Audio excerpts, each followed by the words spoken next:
Happy New Year, and welcome back to the Sunset Connection. If you live in the Sunset or you just care about how San Francisco actually gets governed, 2026 matters a lot. This year, District 4 is choosing its next supervisor, and while only Sunset residents get to vote in this race, the decisions made here ripple far beyond the district and shape the city as a whole. In my last episode, I sat down with Alan Wong, who was appointed by the mayor and is now officially running for the seat. This episode is different.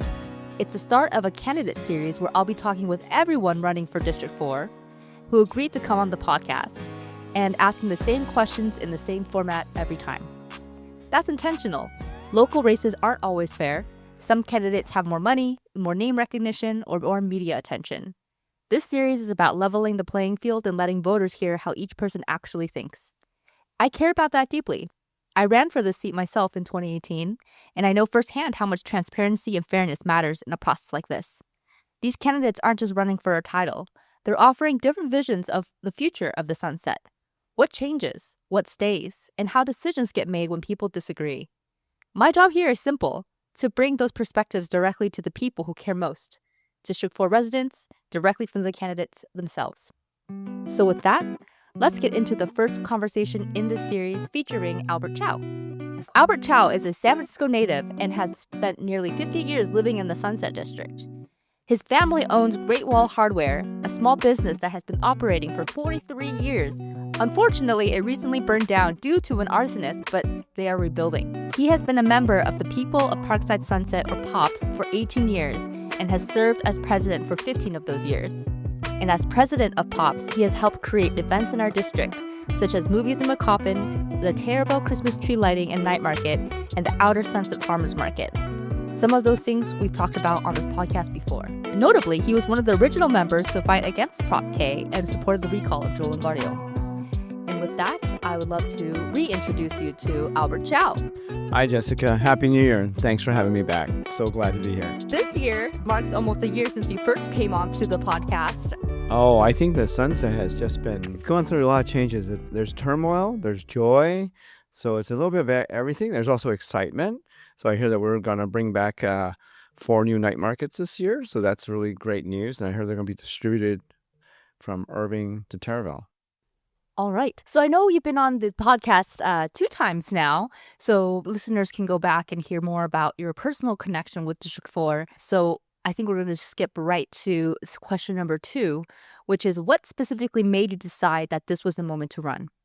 So for me, I decided to run because I felt like there was no other candidate out there that was filling or checking off those boxes that I thought the Sunset needs. Someone that's been here a long time, someone that's really intimately knows the community and the neighborhood, someone that's, been involved with community service, someone that's owned a small business here, that's been in the trenches with the challenges of the Sunset and offered to be part of the solution, offered to be part of the help.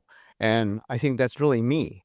And so, lots of my customers, lots of my friends have asked me to do this, not from just one side of the Sunset, but from all around. And I feel like I have the support, as well as I feel like I have the experience of knowing what the Sunset is, what they need. And so that's why I'm running. Great. So that leads me into my third question, which is how do you think your previous experiences have prepared you to serve as supervisor? First, I don't think there's a whole lot of small business owners that become supervisor. I can't think. Well, I think Gavin Newsom had a wine shop. So, and look at where he is. He's just steps away from maybe being president. Who knows? But I have no such aspirations. I just want to take care of my neighborhood. And so my experience, 43 years as a small business person, I started with my parents' Great Wall Hardware when I was a sophomore in high school at Lincoln High. So, I really started working then. I've always been someone that's worked. I had a paper route. I worked at a gas station. I've got a lot of practical experience. But then also I went to UC Berkeley and I majored in architecture. So I have a sense of how things are built, respecting the built environment, which is very critical for San Francisco. This is an iconic city. And I feel like That needs to be respected, especially with some of the upzoning issues that are coming up today. I do want to build for the sake of housing, and I want to see it built, in a right-sized sort of way, and not just for the sake of building buildings, to just meet a target goal. I also have done a lot of work in the community as president of People of Parkside Sunset for, like you said, 15 years, having been a member for almost 18 years, creating events for our neighborhood, as well as bringing community together. I think I've done that, and so I've never been a supervisor. I've never been a politician, so I'm kind of coming from the outside. But everybody starts somewhere, and they all choose to do this because there is an aspiration to want to serve the community. Great. If elected, what does a win look like for you in your first year as supervisor? I would really like to streamline small business and building permit type of needs. I think there's a lot of bureaucracy downtown, and sometimes there are rules that are arcane. There are expenses and fees that are just way too burdensome. And I sure would like to see some of those things go away so that people can uh, just live easier in this city. Mayor Lurie today just put out there's a preschool funding that's coming from some remaining money from, I think, Proposition C, a rental tax, and now he's using that to help parents to partially take care of their costs for childcare. I think those type of programs, things like that, right sizing, creative thinking, are what we need in government to help us live easier in San Francisco. It's an expensive place to live, but it's also a wonderful place to live, and we choose to be here for all sorts of reasons. But to have someone, having politicians lighten the load for the common citizen, I think is a great thing, and I would like to do that. That would be my success. So, when community voices conflict, and they often do, how do you decide who to prioritize? Let's take Great Highway, the forbidden place to talk about. I thought the compromise, and I fought no on K, not because I wanted to reopen the Great Highway and make it 100% 7 days a week only for cars. That was not my intention. My intention all along was bring it back to the compromise because, again, it's a compromise. Conflicting interests. Both sides have conflicting interests, but both sides' goals were valid. You do want cars. They need to flow. The city needs to flow, right? And cars have to be able to get to where they need to go. And this is a very car-driven part of the city. However, at the same time, I do not deny the beauty of having parks. We in the Sunset are blessed with so many wonderful parks, and having another one with oceanside view is great. The thing I would do is go back to the compromise, but then I would love to see, should budgets permit in the future, and I think it will because we're a city that will always boom. There are the side promenades. I would like to have the roadway cleared out for roadway traffic and then closed on the weekends for people to run and walk and ride their bikes. But the side promenades, we could fix those up. They're in horrible shape. And, they're 30, 35 feet wide. It's enough to put bike lanes, jogging lanes, benches, the piano, the phone booth, the giraffe, so, like maybe even the skateboard park there. There's room that you can have that 7 days a week. And I'm not hearing anybody talk about that. But this is what I've seen because I've been here a while. Thank you, Albert. The Sunset is changing demographically, economically, and politically. What changes do you welcome and which ones concern you? I think that we need to get back to thinking our city as a whole instead of being factionalized. That makes it hard because, we should understand each other's situations. What's happening on the federal, national level is making that abundantly clear. I feel like we're not moving 2 steps back. We're moving 10 steps back. We're setting ourselves back a couple of decades now. And I recognize everyone's right to be who they want to be. I recognize there are people that are struggling, people that have drug issues, people that have housing, and, income issues. I'd like to find ways to raise all boats. Set an example, San Francisco as the place. This is the place that can be where you can have um, harmony, and everybody can live together, respect each other, and set an example for the nation as to how a working society can be beneficial not only just to ourselves but to the rest of the country and the world at large. What would you want residents to say about your leadership if and when your term ends, even if they didn't vote for you? I hope they see me as a pragmatic person. I think that is what I am at the heart of it. I tend to listen to arguments. I tend to listen to people when they have an issue, and I try to stay calm and find a solution, not get too heated in it. Just try to find the most logical, um, realistic path forward. I think that's where I come from as a small business owner. These are things like I see that lens into government. Like I would look at it and see like, how can I make my dollar stretch?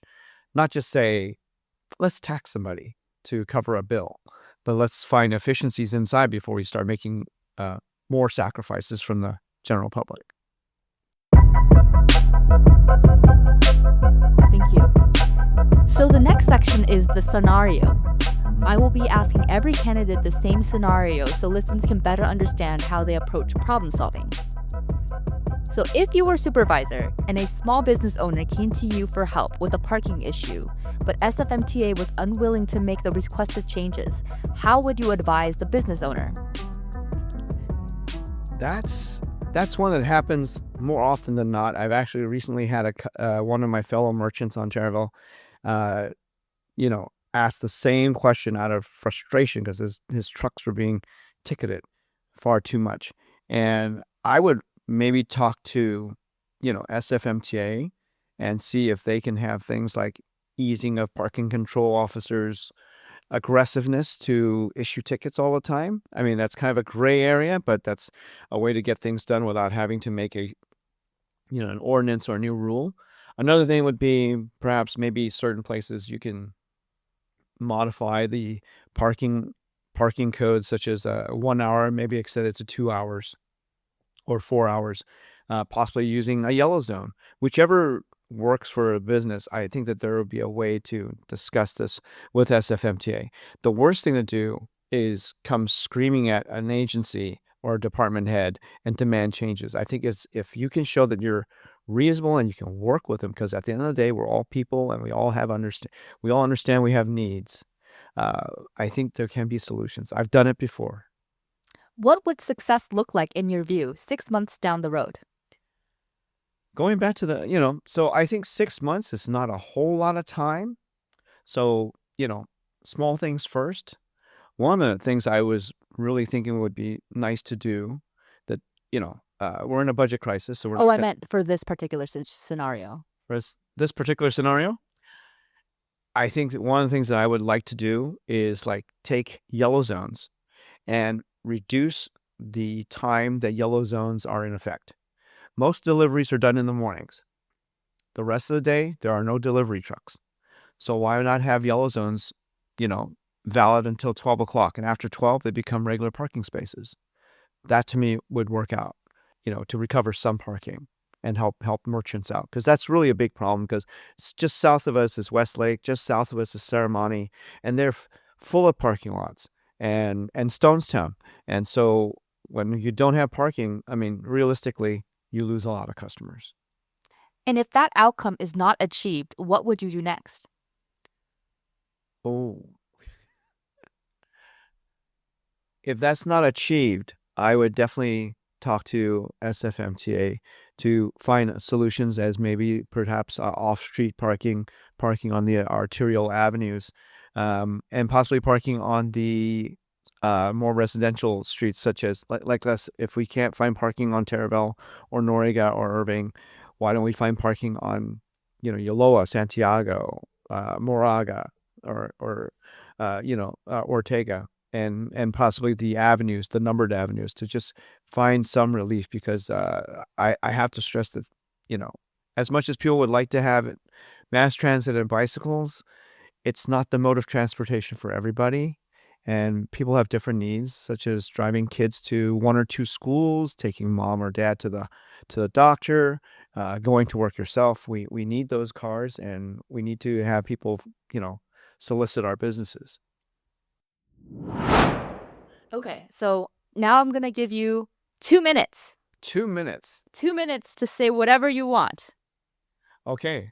Well, I'm Albert Chow. I'm running for supervisor. I think some of the things that I think are priorities for me, for San Francisco and for the Sunset District, are public safety. So that means a fully funded SFPD and a fully staffed Terraville station. I think that we need, to streamline and lift burdens off of small businesses. I think we need to restore parking because that is a real issue here. And also for housing, with the family zoning plan, I think that we need right-sized projects for our neighborhood. And that's meaning like not like one-room studios or one bedroom. We need 2-3-bedroom homes or apartments. We need parking in those garages. Where are they going to park? Because that's a reality. So if you're going to have a 20-unit building, don't tell me you're going to have 20 bicycle slots. That's not reality. That's utopian. Okay. As far as, the other thing is the city needs to flow. So I definitely want to get the Great Highway open. With 19th Avenue, the repaving project here, we're showing how bad it is that we need those north-south roads, 19th, Sunset, and also Great Highway. When the city gets choked down with bicycle lanes, red lanes, and so forth, where you cannot move, that locks you up, and it's like a body. If the blood doesn't flow, the body dies. If people can't get around, the city dies. People move away, and we will not be successful here. And those are my main priorities for being supervisor. And also love to fix the playgrounds because I think they're getting a little run down, and, fix the potholes and the everyday needs that everyone needs to make Sunset livable. Time. Okay. All right. Well, that wraps up today's conversation. If you found this episode useful, please consider sharing it with someone who lives in the district. Local elections in San Francisco use ranked choice voting and are often decided by very small margins. Having clear, accurate information really matters. My hope is that conversations like these help voters make thoughtful decisions by hearing directly from the candidates themselves. You can follow the Sunset Connection for upcoming interviews in this candidate series and for more conversations about life and change in the Sunset District. And if you'd like to support the podcast, liking, subscribing, and leaving a review truly helps more people find it. Thanks for listening, and take care of yourselves and each other. I'll see you out in the neighborhood.